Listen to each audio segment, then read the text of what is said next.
the bottom with elastic. You have button fastenings on either side and adjustable button fastenings up here. There are multiple sizes of buttonholes on the straps in case you can't see. It is just overall very darling and cute. I had a little bit of trouble with this, but thankfully the library's machine actually cooperates with buttonholes, which is a pleasant surprise. And so it was just a lot of fun to do, even though there were some struggles.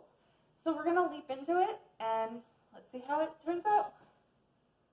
Alright, so I am going ahead and I am making two parts of this pattern. I am making the overalls and this layered floofy dress. I'm going to start with describing the overalls. So we're using this fabric. It is one of my favorites, I'm not going to lie. So we have each pant leg, back and front. The back is a longer piece because you've got that tush and diaper to worry about. This is your front, again, bigger because the chest is bigger in the front, and then a smaller back piece. These are the straps. I am going to line them with black on the other side. You'll see why in a moment. So this should be pretty straightforward to put together. I am changing certain elements of it because of personal preference on my part. For example, it's supposed to be that the straps are sewn in the back here. They come to the front here and have a button, and only one buttonhole on the strap. I am not the biggest fan of this because some babies are longer than others, but still skinny enough to fit in certain things. So I'm probably going to do it the opposite, but I'm going to attach these pieces to the front, and then have a button in the back with multiple buttonholes on the actual strap, because adjustability is such a huge thing. These pants are slip-on, so they won't have snaps on them. I'm personally okay with that because of the fact that they have slits down the sides that I can put... I don't know if you can see this. They are supposed to have buttonholes on these sides so that you can slip the child into it better. Makes it a little more inconvenient when you need to change a diaper, but I don't like putting on a bazillion snaps, especially in the crotch area. So I'm choosing not to add that design element. So I'm going to sew the front and back seams of the overalls. Of course, this is on a curve.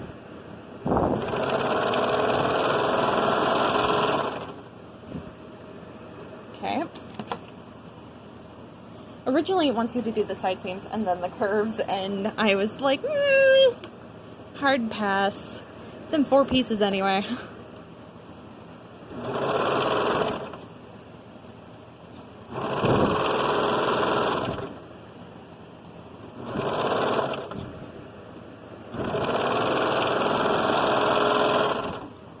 Okay. So then you sew the front and back, or the side seams to each other. However, because everything's already open, I'm going to go ahead and do this crotch seam first while everything is laying mostly flat because I haven't done the side seams yet. Kind of like how I do things for the sleeves.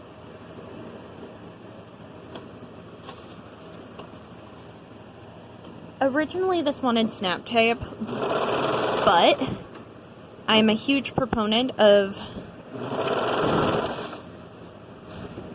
not making baby clothes too difficult on myself when I am hand making them.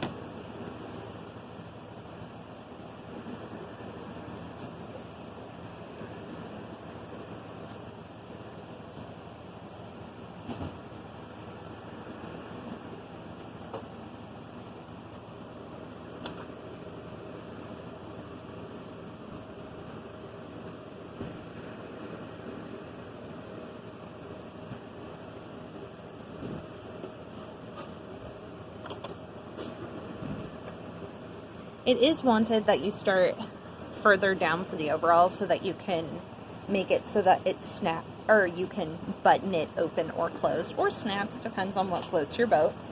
Of course, I like buttons and buttonholes because those are easiest for me. So I'm starting midway down where I need to fold this open so that it goes on and off the child easier. I may be skipping certain steps, does not mean I'm skipping them all. I did skip that on the girl's dress because it's just so much easier to make everything in the round and then make the actual top open.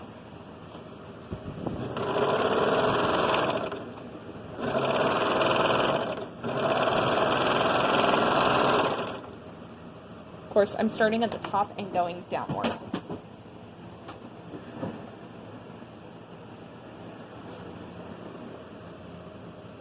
Again, starting part way down.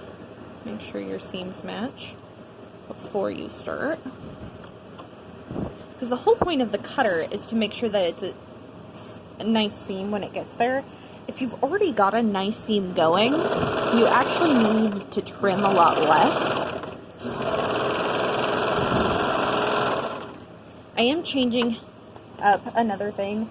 So instead of just leaving these open, I'm going to go ahead and make a casing for them.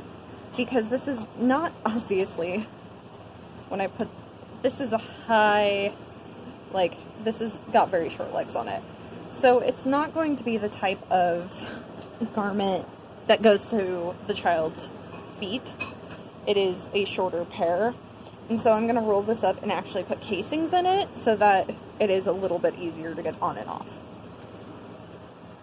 Pardon the noise in the background. The kitten is currently going quite bananas over some shipping material that I left out for him to play with. So, when you get to the straps, this is going to be the same process on both the ruffle dress and the overalls. You're going to have 2 strips of fabric and you're going to put them right sides together and you're going to pin and then you're going to sew. Well, you could pin it or you could be like me and very, very naughty and just sew it, but so you're going to sew this and you're going to backstitch at the beginning and the end.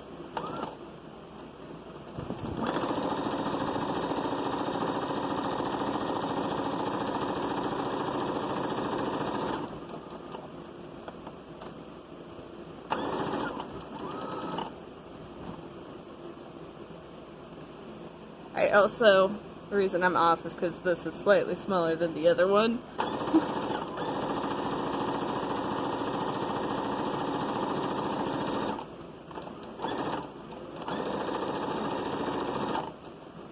Okay, so when you're done with this, of course, trim your ends every single time. Trim your excess threads. Nothing drives me battier than forgetting to do that. You're going to cut off the very tip before your threads right here. I don't know how well you can see that, but you're going to clip it right before your threads right here. You're going to clip this corner, same way. Gosh, apparently I need some much better overhead lights today. The sun is just not, angle is not working for me. So, and then you're going to turn this inside out. I tend to smooth out this end with a metal chopstick. Then you'll have something like this. You push all the edges out and then you pin them in place and then you top stitch them. When you top stitch, you do not actually need to backstitch.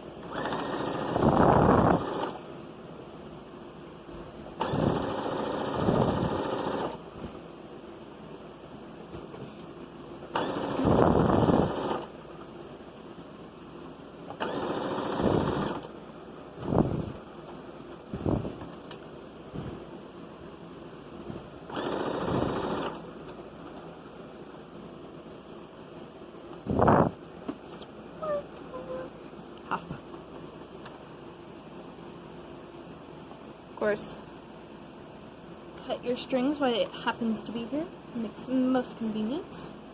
And then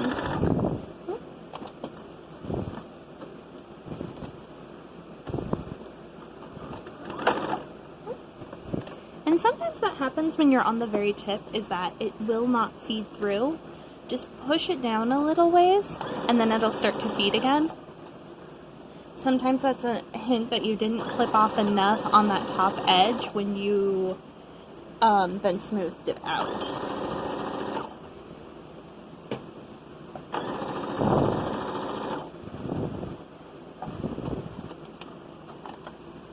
and then snip. Nicely top stitched. When you do this, it makes it keep its shape a lot better. When I add the buttonholes, it will actually add a little bit more stiffness to it so that it helps the buttonholes retain their shape with the pull of the material.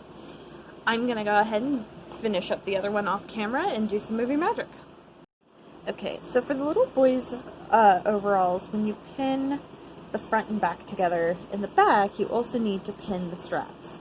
So obviously, I just test pinned this, and you flip it over as if it's already sewn, and you make sure that the back looks how you want it. So you've got spiral on spiral, black on black, and then also figure out if the way that it bends over has the tips facing the way that you want. This is how I want my tips to face, so I'm really happy with this, so I'm going to keep it. So tuck everything back into the wrong sides, and then flip, and then you sew all the way around except for the bottom. So ignore my boo-boo here from originally cutting. Funny enough, if you use metallic Sharpie on black thread or on black fabric, it shows up incredibly well. And do not forget to backstitch.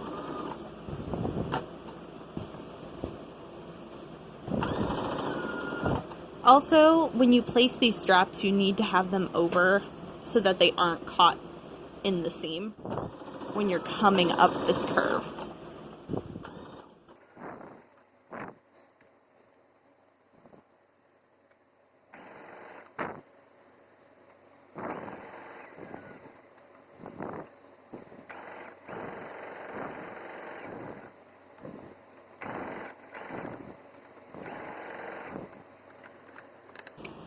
Clip. So don't forget to clip your corners so that when, and your curve, so that when you turn it inside out to top stitch it, it stays a lot nicer. And this is the same exact way that we'll do it on the front minus the straps. So I'm just going to show it as the back. So trim all your corners, trim your threads. Okay. And then on these curves where the armpits will go, snip in between the edge of the fabric and where the threads are.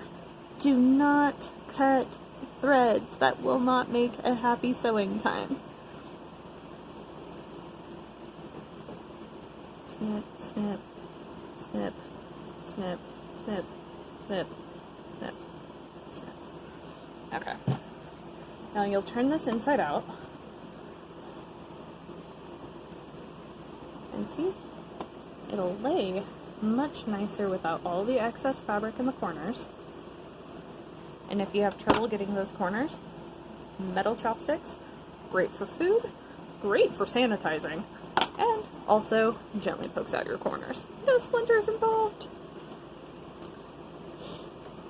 So I'm going to pull out and pin these curves so that when I top stitch, they stay where they're supposed to and they behave.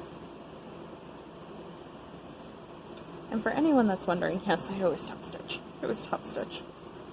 I think it just reinforces everything like a cover stitch and just makes it last so much longer.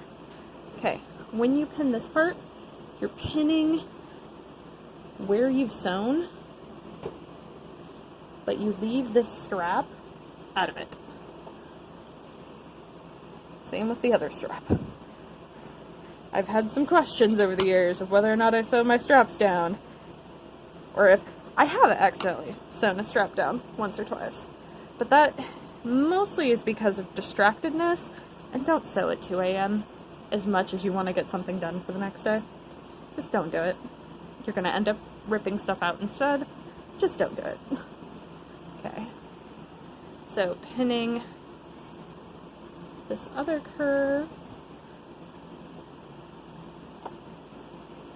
I'm not too worried. Oh no, I'm going to pin that.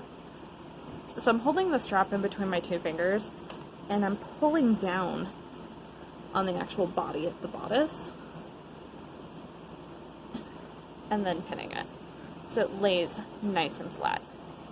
Then I'm going to go ahead and top stitch this. So, friendly reminder for the boys' overalls, there is all sorts of buttons and buttonholes going on. And so it's always great to have a backup plan. So don't reinforce that. I'm actually going to have to take that out. This is going to need to be ironed so that it is folded inward, but that's okay because it's easy enough to take out the top stitch to allow for that.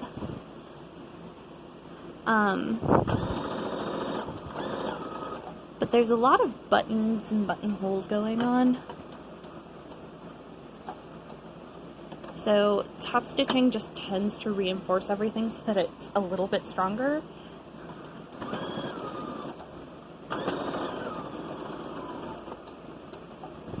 Especially when you're not using interfacing.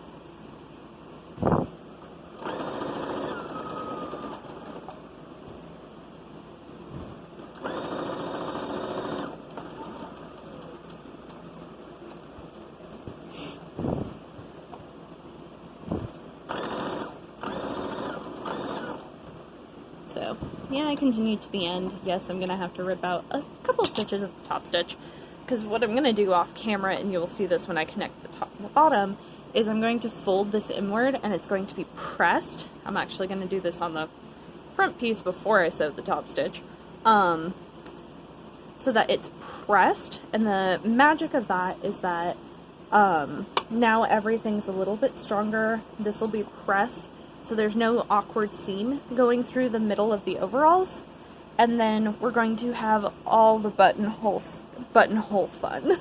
So I'm gonna go ahead and get the front done, and it's just going to be like this minus the straps, except a little bit wider. And then we're going to jump into how to buttonhole on this machine again. So for the sides of the bottom, you have this V. When you do this, you have to be very mindful. So I already did it on this side as a test run. This is to open it up so that the butt can actually fit through when you're putting the baby in. So remember to backstitch. And then on this part, you're going to go ahead and go down and make sure everything's rolled over.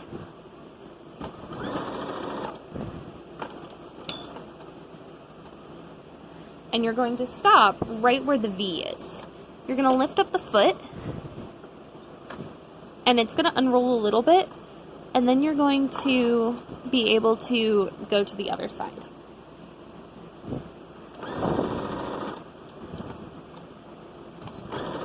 Backstitch again, and then up. So, now you've got a lovely little V where we're going to put another button. So, don't forget to trim your ends. So for the legs of these, you're going to put elastic.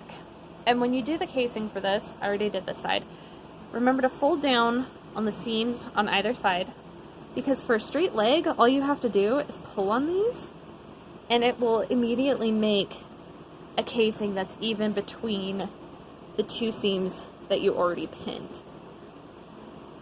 And then all you have to do is pin it again.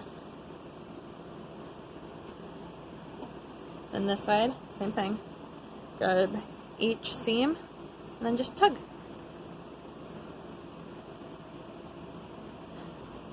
And then you can pin your casing. So quick reminder here, when I do casings, I specifically leave a little bit open so that A, I can feed it, and B, I just leave it open. I backstitch it and I leave it open because then I never have to worry about if the elastic breaks having to rip out a seam. So for this, I'm just going to go ahead and put this under. And I'm just going to sew on either side of that inner seam of the inner leg. And because I'm only doing that small elastic, the 1/4 of an inch, then that means I can go ahead and do this without worrying about it being too big of a hole too, because I want it to be just enough that I can feed the elastic into the casing, but not so big that it leaves a hole that's noticeable in all the gathering around the leg. So with baby clothes, you end up having to be really creative in how you reposition clothes, because you can't exactly have them all lay smoothly.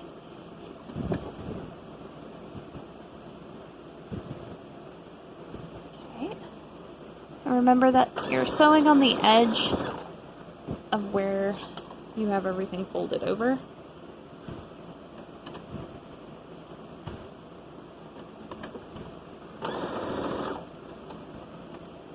Almost there. I'm almost kicking myself about the fact that I made baby clothes, because their elastic casings are not the best on their itty bitty limbs. Hint though, I'm not doing button sides on the ruffle dress.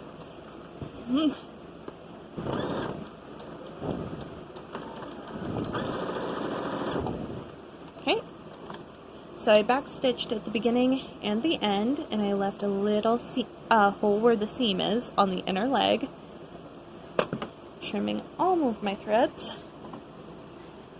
So when I feed this through, I'm going to feed it through this hole, and it's going to scrunch up, but it's going to not be noticeable because of its location.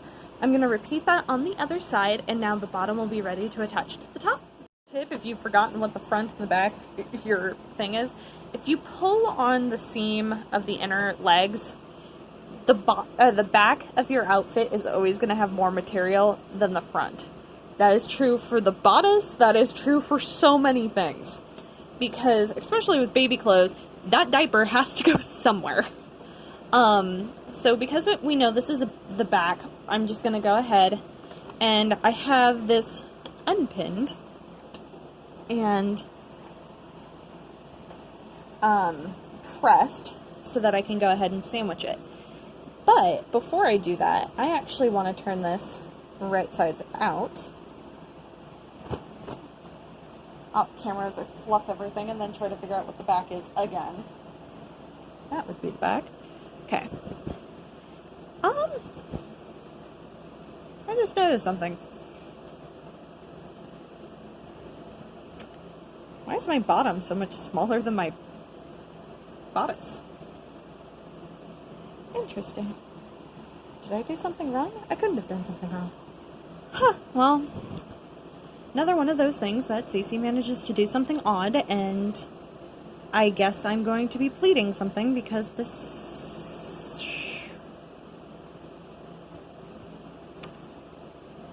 Yeah, big question. Now I'm going to check the front and make sure the front matches. The front does not. Almost matches. Oh, I know. Okay, that makes more sense. Okay, so because this is supposed to be the part with the button, it probably is meant to overlap, or the buttonhole is meant to be here. It's probably meant to overlap without this bottom part on it. Again, I've never made this pattern before, or I have, but for the dress and not for overalls, because I make a lot of little girl clothes because skirts are circles and skirts are easy. So I'm going to go ahead and put this in between the two layers, and I'm going to want to pin this on the right side because I'm going to want to top stitch all these layers together on the front. Hello, Jarvis. You can see a curious kitten trying to get into my stuff again. 10/10, do recommend kittens, but apparently this one needs to learn to be afraid of the sewing machine. Are you just going to plop right there? Are you not even gonna... Well, you have kitten tax. That's premature. Premature kitten tax. And I don't think anybody on the internet minds right now. So I'm just going to pin this because it happens to just be laying so nicely for me at the moment. But I will switch the pins to the other side when I go to sew it. So I matched this center seam to the center front, and I'm going ahead and just pinning this. You can tell that it has a little bit of overlap, which is probably meant so that the button closure can reach around, like I said before, and not have this so dramatically different. Because the button holes are only supposed to be on the bodice, not on the... Thank you, my wonderful husband, for saving the kitten's face. Just in case he... Well, no, my pedal's down here. So he can't press any buttons, thank goodness. So, and from getting into sharp pokey things, I suppose. So when we do the front, center front, again, sandwich in between the layers. All the layers. Okay. So, matching that side, pin, matching this side, pin. Oh, this black squirrel fabric is my thing. And then just pull those taut. And it is matching perfectly in the front. Woohoo! Mild panic attack. Thankfully I'm not going to have to worry about that closure on the girl's top because I'm just not going to do it. Are we actually going to get a face? There's a face! Hello, Jarvis. Do we just love the mom that we can't leave her alone whatsoever? Just love the mom so much. You know what? Sit there. Bet you're gonna freak out in about 2 seconds when I start sewing, though.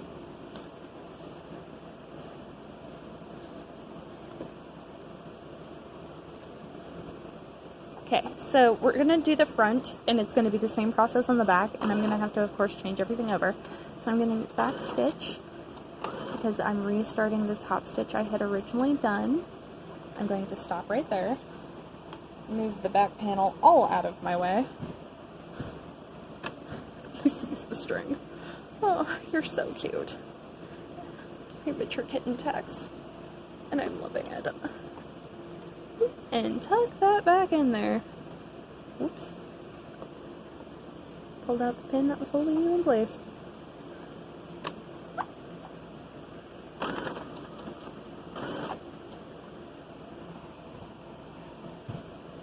Okay. I have the rest of my overall securely out of the way of my bottom.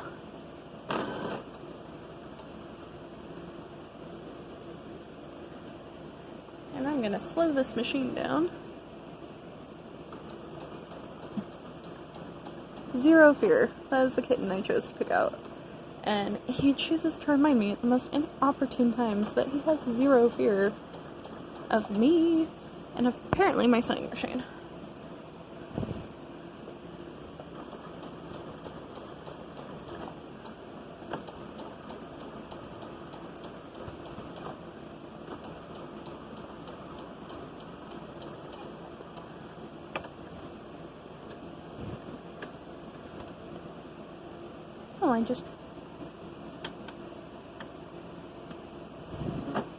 Oh, I just used some really big stitches on the front.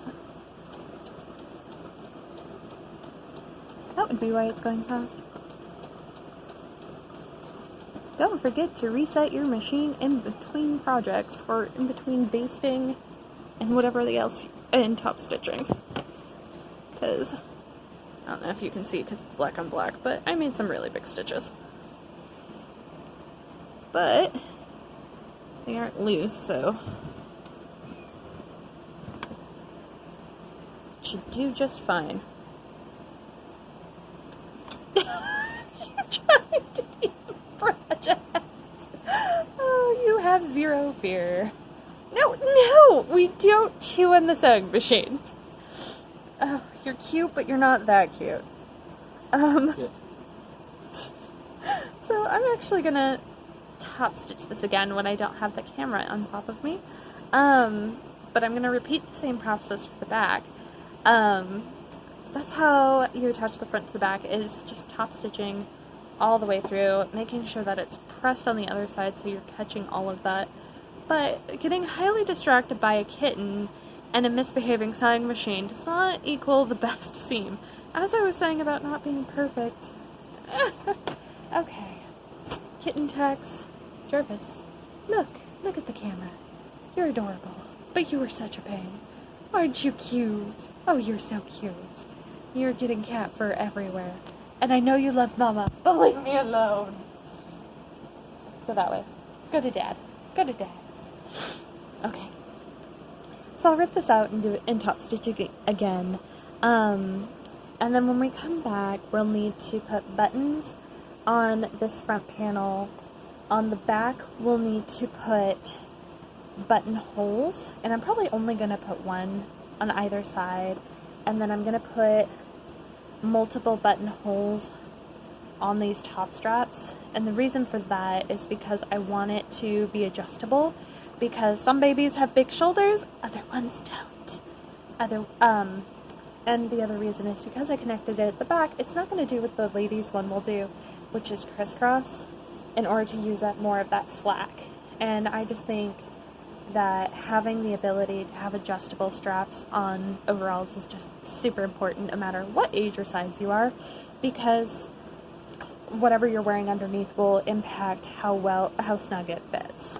So I'm gonna go off camera, rip out that entire seam, do it again, sans kitten, and I will be right back to show you how to do the buttonholes. Or I just might take the net off. Who knows? You'll see me in a few minutes. Alright, bye. So for the straps for both the overalls and the ruffle dress, this will be the same.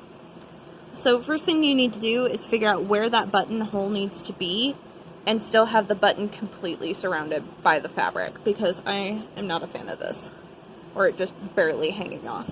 So I put a dot there. Now make sure that this button, if you have an automatic buttonholer or measured, you need to make sure is in there so the holes match.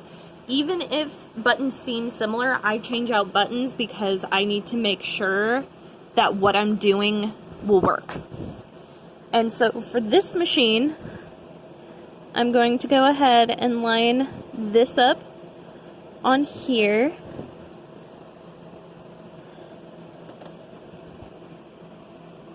And if you put your button down, you should vaguely be able to see how large your buttonhole is going to be. You can also just make it on a test piece of fabric that isn't, you know, black like this is, and put it down. So I'm trying to make sure that this is as straight as possible to start with, because this is now going to be weighed. Okay. So I have my selection for what buttonhole I want. On this particular machine, which is the Jubilant, which is what the library has, I prefer 44 because it's a very tight buttonhole. So now I'm going to go ahead and press start.